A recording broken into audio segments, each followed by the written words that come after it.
The orbital station Tassivir Prime turned in slow circles against the dark, its diplomatic spires lit by the cold white glare of a distant binary. Inside the great chamber of the Stellar Compact, delegates from 43 sovereign species had gathered for the 73rd conclave. Banners hung from a vaulted ceiling so high it seemed to vanish into mist.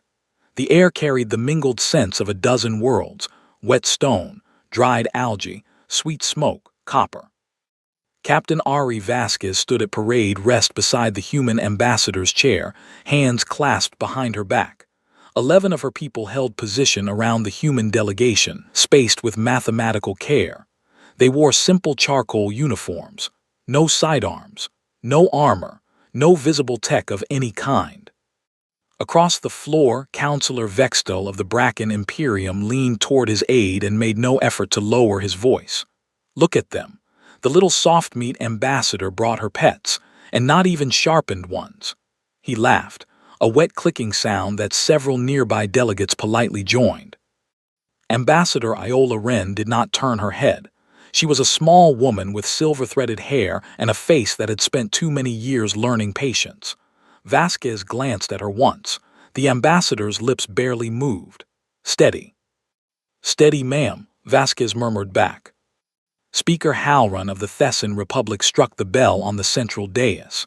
The chime rolled through the chamber, silver and clear. We open the first session with the matter of trade corridor rights through the Aran Drift. The droning began. Vasquez's eyes moved across the room in a smooth, unhurried sweep. 2 Bracken guards near the eastern arch. 6 Kleshan security drones hovering at the upper galleries. 4 veteran Marines posted at the southern exits, plasma rifles polished to a shine. Every other delegation had brought weapons. Visible ones. Heavy ones. The humans had brought 12 people in fabric. During the first recess, a Kleshan delegate named Threxlon broke from his cluster and crossed the floor with the swaying gait of someone looking for amusement. He stopped a pace from Sergeant Myra Akaffer and tilted his long head. Tell me, Softskin, do you guard with your hands? He raised one of his own. The Kleshan had 4 fingers and a crushing thumb the size of a small hammer. Or do you guard with your prayers? Akaffer did not move. She was perhaps a head shorter than the Kleshan, broad-shouldered, plain-faced. Her eyes held nothing. Threxlon grinned, showing teeth that curved inward. He shoved her, a real shove, the kind that should have staggered her into the column behind. His palm flattened against her shoulder. Akeffer's body did not shift. Not a step, not a sway, not the smallest give in the joint of her shoulder where the impact had landed. Threxlon's grin faltered for the briefest moment as his own arm jolted back. Several delegates nearby had stopped to watch. Akaffer inclined her chin half a centimeter. Was there something you needed, sir? Threxlon laughed too loudly, made some remark about stuffed dolls, and turned away. But his palm flexed once at his side as he walked back to his cluster, opening and closing as if he were trying to feel where his fingers had gone. Vasquez watched him go. Her face did not change. Above the chamber, in a sealed observation booth that no one in the Stellar Compact knew existed, a hovering recorder the size of a fingernail tracked the exchange. Vasquez's left eye, identical to any human eye to 10 levels of scan, flicked once toward the booth's mirrored glass and noted its position. The conclave reconvened. Ambassador Wren took a sip of water and set the glass back down with hands that did not tremble. They're going to do it tomorrow, she said quietly, lips barely moving. I know, ma'am, Vasquez answered the same way. Try not to break the floor this time. I'll do my best, ma'am. Wren's mouth twitched. Outside the chamber's great window, the binary burned cold and far, and somewhere in the back stations of Tassivir Prime, 18 armed men were preparing to die. Part 2, PROVOCET-ONS. The morning of the second session arrived with the brightening of the station's artificial sky. The human guards rotated shifts at the precise hour they had rotated yesterday, with the same 11 faces, the same gray uniforms, the same absence of visible weapons. Vextel of the Bracken Imperium had not slept well. He had reviewed the recording from his own surveillance drone 3 times during the night. The pet had not moved when Threxlon had pushed her, not the kind of not moving that came from a strong, braced stance. The kind of not moving that came from a body that did not register the push at all. He told himself it was the recording, bad angle, compression artifacts. In the lobby of the diplomatic wing, 3 veteran Marines stood near a fountain of slow-falling mercury and watched the human guards file in. The eldest of them, Sub-Commander Balaru, had served 40 compact years. He had seen species rise and species fall. He had watched the Carnese Empire reduce to dust over an argument about reef rights. He understood guards. These were not guards. He could not say what they were instead, but he knew the difference between a soldier who had learned to be still and a creature whose stillness was the natural shape of its body. Balaru's grandson nudged him. "Why do you keep watching them, grandfather?" "Because I want to learn what they're not telling us," Balaru murmured. Inside the chamber, the second session opened. Ambassador Wren spoke for 14 minutes on the matter of the Aaron Drift Corridor in measured tones, drawing on a treaty signed 60 compact years ago. Vextal interrupted her 4 times. Each interruption was rude. Each was met with the same patient half-smile. In the gallery above, a small Kleshan merchant named Havithpo finished his 4th cup of stim tea and quietly excused himself. He did not go to the latrine. He went to a service corridor and tapped a code into the wall plate. A panel opened. He withdrew a thin rod-shaped device, slipped it into his sleeve, and walked back toward the chamber. Higher still, an event that no engineer had inspected in a compact year, 3 figures in non-reflective coveralls were assembling something carefully. Their hands moved with the swift, unhurried confidence of people who had done this work many times. 2 were Bracken deserters. One was a former veteran Marine, dishonorably discharged for an incident involving live ammunition and a civilian transport. They had been paid in advance. They had been paid extremely well. Inside the chamber, Vasquez stood at parade rest and listened. Not to the speeches, to the ventilation system, where the air pressure had dropped 0.03% against baseline over the last 6 minutes, to the upper gallery, where a Kleshan's heart rate had climbed from a resting 84 to a sweating 128, to the corridor outside, where someone was breathing with the slow, controlled cadence of a person trying not to breathe at all. Sergeant Akafer's eyes met hers across the chamber floor. Vasquez gave the smallest of nods. Akafer returned it. 2 minutes, Akafer said, without moving her lips. The bone-conducted voice traveled the chamber on a frequency no other species in the compact had thought to listen on. 3 contacts above, Vasquez answered the same way. 1 in the gallery. Tools are kinetic, not energy. Ambassador stays in the chair. Understood, Captain. On my mark only.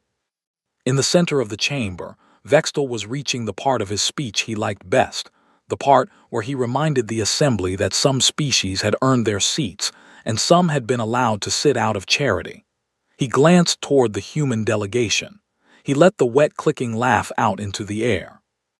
"And of course," he said, "we are honored to share this hall with our soft-skinned cousins, whose contribution to galactic civilization includes, what was it again? Music. Yes, I believe it was music." A few delegates laughed politely. Ambassador Wren folded her hands on the table and smiled. In the vent above the chamber, the former veteran Marine slid the firing pin home and pressed his cheek to the stock. Vasquez exhaled once. "Mark," she said. Above the chamber, the lights cut out. Part 3, 4/10 of a second. The chamber plunged into darkness for exactly 4/10 of a second. Then the emergency systems caught and bathed everything in dull red. In that 4/10 of a second, 3 things happened that the assembled stellar compact would spend the next decade arguing over. The first was that Sub-Commander Balaru of the veteran Marines, standing near the southern exit, drew his sidearm with professional speed. He had it raised and aimed at a threat axis before his eyes had finished adjusting to the red light. He was proud of that draw. He had practiced it for 60 years. By the time his weapon was level, The human guards had already moved. The second was that Vasquez crossed 12 meters of chamber floor and reached the human ambassador. She did not run. She was simply somewhere else, the way a thought is somewhere else from the word that names it. Her body interposed between Ren and the upper gallery in a posture that looked, to anyone watching, almost relaxed. The third was that two of Vasquez's people were no longer in the chamber at all. Above, in the vents, the former Vetherin Marine had his rifle up, and his finger curling against the trigger when the access panel beside him peeled inward with a sound like a sigh. Sergeant Akaffer was in the vent with him. He had not heard her enter. He did not, in fact, fully understand that she was there until his rifle was no longer in his hands, and his right shoulder was no longer in its socket. He tried to scream. Her palm covered his mouth. Her other hand pressed against his sternum, only pressed, and his ribs caved inward as though the bone had been waiting all his life for permission to give way. In the adjacent shaft, the two Bracken deserters had a worse time. They had brought a heavier weapon because they had been told humans were tougher than they looked. They had not been told what kind of tough. Corporal Yusuf Demam moved through the vent the way a current moves through water. His hands found the first Bracken's wrist and the joint went the wrong way with a wet pop. The Bracken's mouth opened. Demam's other hand was already at the throat. The mouth closed. The second Bracken got his weapon up and fired. Demam was no longer where the shot went. The plasma round burned a hole in the wall the size of a fist. Demam's elbow took the Bracken in the temple. The vent went quiet. In the gallery, the Kleshan merchant Havith Poe had his thin rod device out and was raising it toward the chamber floor. He never finished the motion. A human guard whose name no one in the gallery would ever learn had stepped behind him and laid one finger against the base of his skull. The pressure was light, almost gentle. Havith Poe's body folded against the rail as if all his bones had decided at once to stop participating. On the floor of the chamber, in the red emergency light, none of the delegates had moved. Most had not yet understood that anything was happening. Vextal of the Bracken Imperium had begun to turn his head toward the gallery and would not complete that turn for another full second. Ambassador Ren had not stood. She remained in her chair, hands folded, watching the central dais. Vasquez stood between her and a threat that was already gone. The main lights came back up. The conclave blinked into ordinary white illumination. 243 delegates looked around. Most were confused. Some were beginning to be frightened. In the gallery above, Havith Poe slid down the rail and slumped into a heap that several nearby Kleshans took, for a few moments, to be a fainting spell. From the vent over the eastern wall, Sergeant Akaffer dropped lightly to the floor of the chamber. She landed without sound. Her uniform was not creased. Her hands were empty.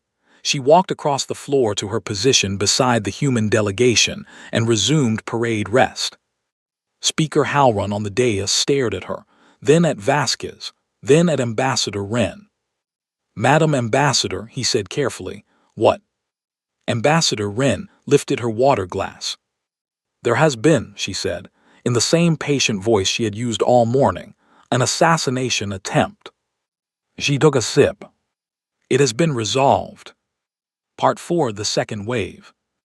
A silence fell over the chamber that was not the same silence as before. The earlier silence had been bored, decorous, full of polite waiting.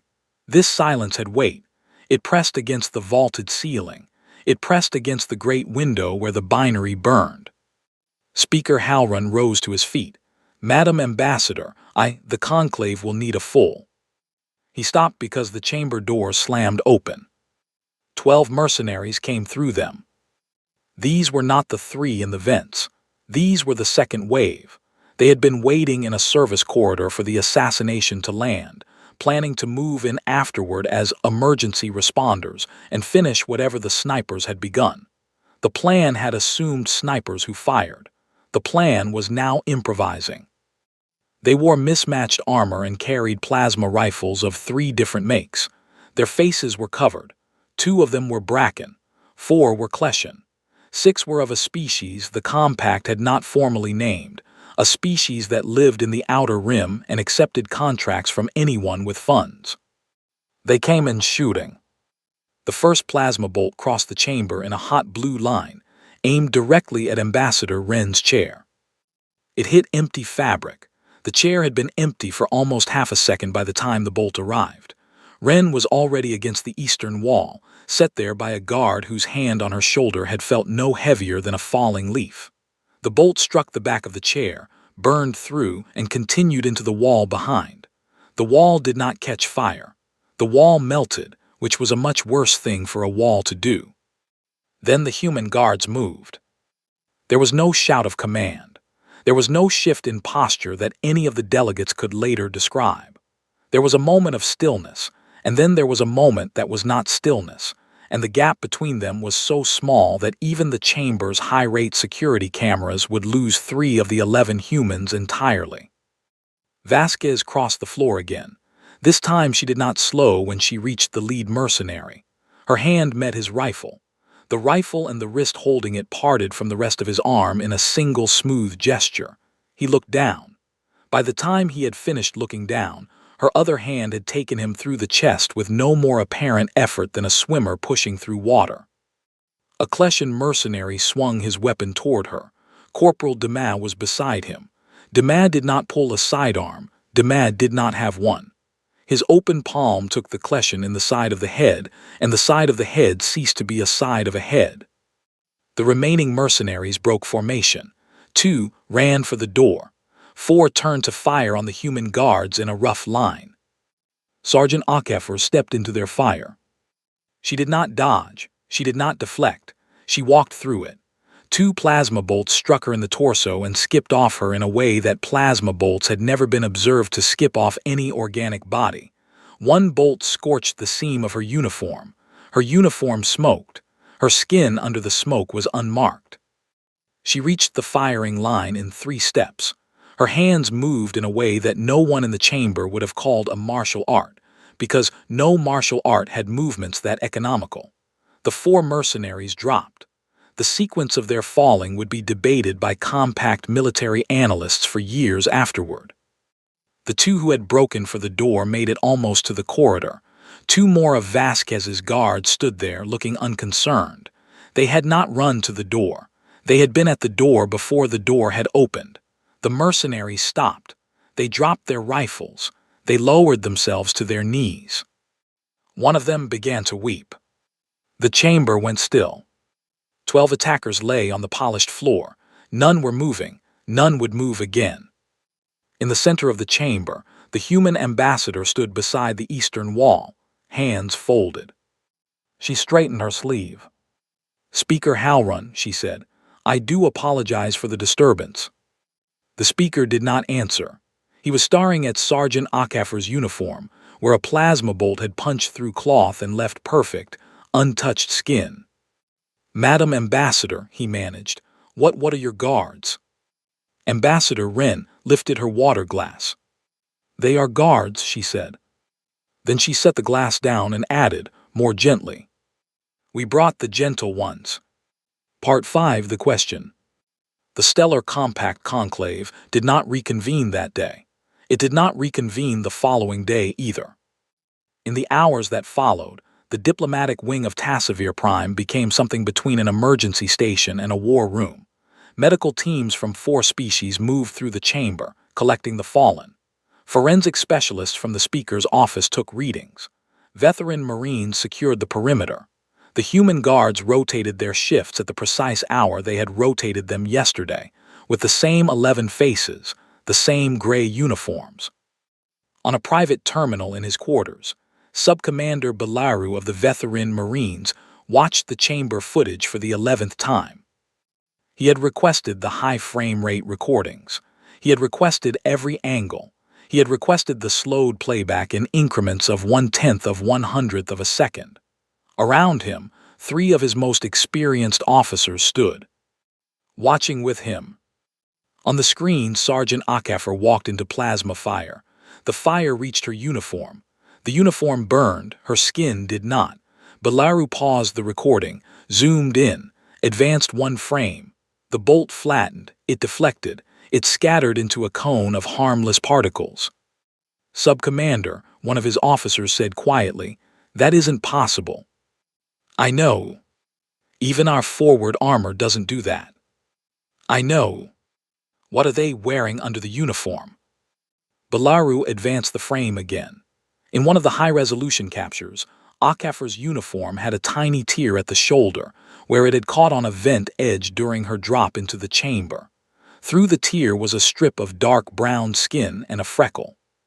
There was no armor under the uniform. There was skin, and under the skin there was the human. Balaru exhaled. He had served the Compact for 40 Compact years. He had seen many things. He had not seen this. "Send a message to the speaker," Balaru said. "Mark it discreet. Tell him I am requesting a private audience with Ambassador Wren. Tell him the Vetherin Republic has questions, and we would prefer to ask them in a room." In another quarter of the station, in a wing reserved for delegations, Ambassador Wren sat at a small table across from Speaker Halrun. There were no aides. There were no recorders. Vasquez stood behind the ambassador's chair. A single Thessan attendant stood behind the speaker. The attendant looked extremely uncomfortable. Halrun placed his palms flat on the table. "Madam Wren, I have known you for 23 Compact years." "Yes, Speaker. In all that time, I have considered humanity a junior member of this body." "Yes, Speaker. I have argued for your seat. I have argued for your trade rights. I have argued in private that your species had earned its place by good behavior and patient diplomacy." "Yes, Speaker." "You have," Halrun said with care, "allowed me to argue this." "Yes, Speaker." A pause. "How long," Halrun said, "have your guards been able to do what they did this morning?" Ambassador Wren did not answer at once. She lifted her water glass. She turned it once between her fingers. She set it back down. "Speaker Halrun, we did not develop these capabilities for war." "Madam."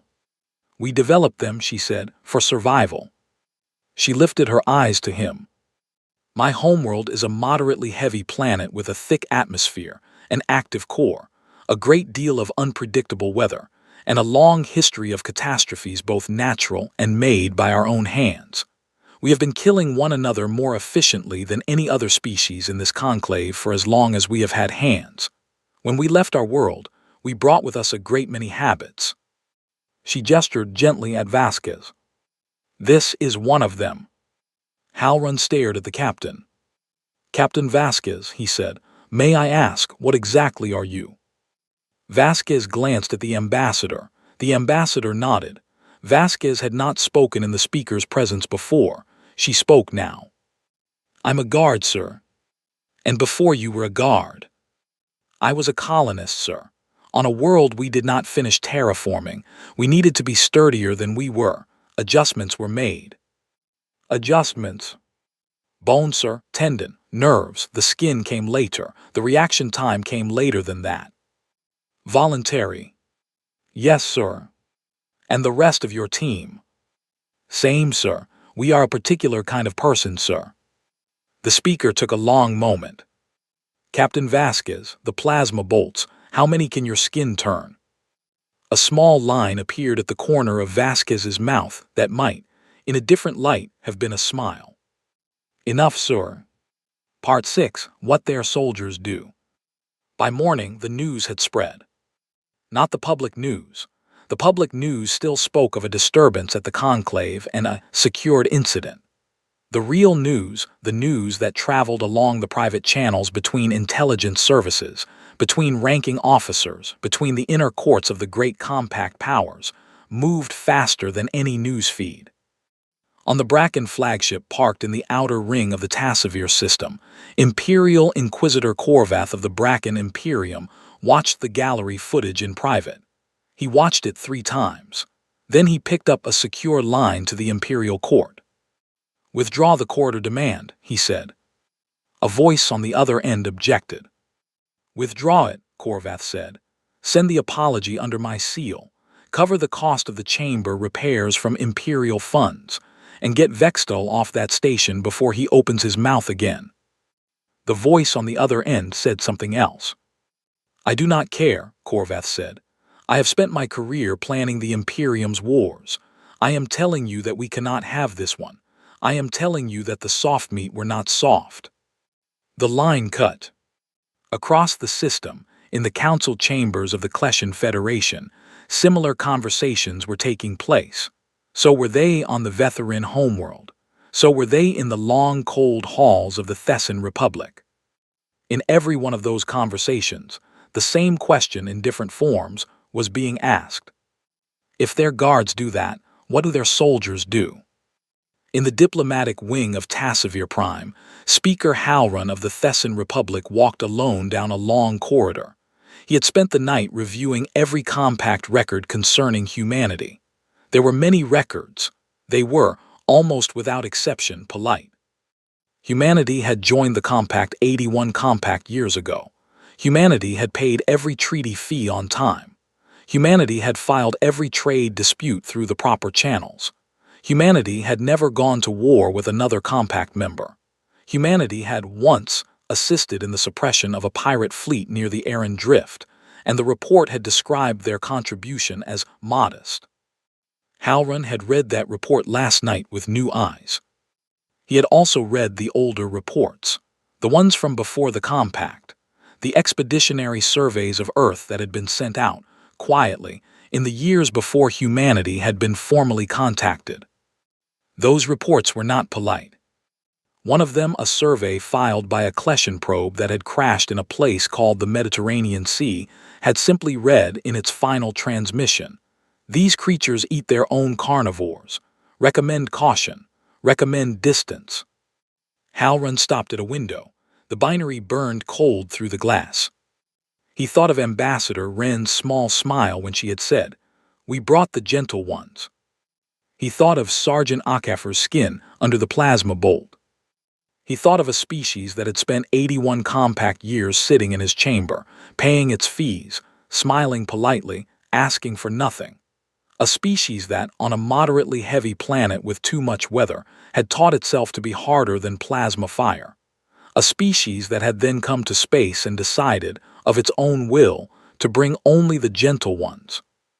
The speaker pressed his forehead lightly against the cold glass. He was a careful man. He had been speaker for 19 years. He understood the politics of the Compact the way an old farmer understood the weather. He understood what would happen if any one of the great powers in this conclave decided that humanity was a weapon to be feared. He also understood what would happen if humanity decided that the great powers had decided it was a weapon to be feared. He stood at the window for some time. Then he turned and walked back toward the chamber, where the third session would be opened in 2 hours. There were many things, he thought, that the Compact would need to learn how to say in the coming years. One of them, he suspected, was thank you. Another, he suspected, was sorry. He hoped, walking down the long, quiet corridor, that humanity would be patient with them while they learned. He hoped this very much. Part 7, The Choice. The third session of the 73rd Conclave opened with a delegation seating that no one in the chamber commented on. Vextal of the Bracken Imperium was not present. His chair had been filled, at the last hour, by a young Bracken named Selthreth, whose first act upon entering the chamber had been to walk to the human delegation, bow at a depth that would have been considered excessive for a head of state, and offer a formal apology in 3 languages. The Kleshan Federation seat had also changed hands, so had 2 of the rim seats. The new occupants did not bow. They did, however, nod to the ambassador with a politeness that the old occupants had not, in any previous conclave, displayed. Ambassador Wren returned each greeting with the same patient half-smile. Behind her, 11 gray-uniformed guards stood at parade rest. The 12th, Sergeant Akafer, had been quietly granted observers leave to attend an interview in the Vetharin wing, where Subcommander Balaru had asked her a great many questions and had received, in return, a great many polite non-answers. The session opened with the matter of the Aran Drift trade corridor. The Bracken Imperium withdrew its objections, without negotiation, without delay. The session moved on. A motion was raised by the Thessan Republic, in conjunction with the Vetherin and 3 Rim members, to expand humanity's representation on the Compact Security Subcommittee. The motion passed unanimously. The session moved on. A second motion was raised, this one by an obscure mid-ring member, to formally censure the parties responsible for the attack of the previous day. The motion named 8 commercial entities, 4 political factions, and 2 private contractor groups. The motion passed unanimously. Through all of this, Ambassador Wren spoke only when called upon. She voted only when required. She drank her water. She folded her hands. When the day's business was concluded, Speaker Halrun rose to close the session. He paused before striking the bell. "Madam Ambassador," he said, into the listening chamber, "before we close, the conclave has expressed a wish to hear from the human delegation on the matter of yesterday." Wren rose to her feet. She walked alone to the central floor. Vasquez did not follow her. The 11 guards did not move. She stopped before the dais. "Speaker, delegates." The chamber listened. "There has been a great deal of conversation in this last day about what my people can do."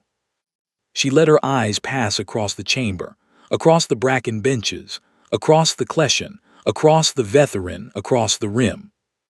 "I would like to speak instead about what my people choose." She let the pause sit. "We are members of this compact because we chose to be. 81 years ago, when your envoys arrived in our system, we made a decision.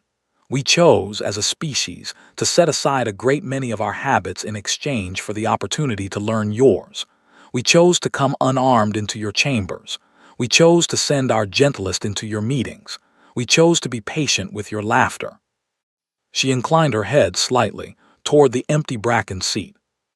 "We have not always been laughed at kindly. We have endured, because the choice we made 81 years ago was not a small one, and we do not lightly unmake the things we have made." She paused. "Yesterday, 12 persons made the opposite choice. They chose to test us. We answered as we have been trained since we were children to answer such a test, quickly, quietly, without damage to the room around us." She raised her eyes to the ceiling. "There are those among my people who would prefer that we answer such tests less gently.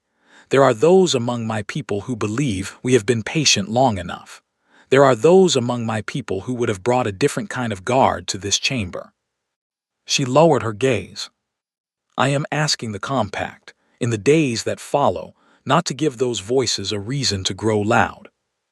She gave the smallest bow. "That is all I wish to say." She turned and walked back to her seat. The conclave chamber held its quiet. Then Speaker Halrun struck the bell. The chime rolled, silver and clear, through the vaulted ceiling. "Session closed," he said softly. Outside the great window, the binary burned cold and far. And on a moderately heavy planet many light-years away, a species that had spent 81 years bringing only its gentle ones to the table sat down to its dinner and continued to choose freely what kind of neighbors it would be.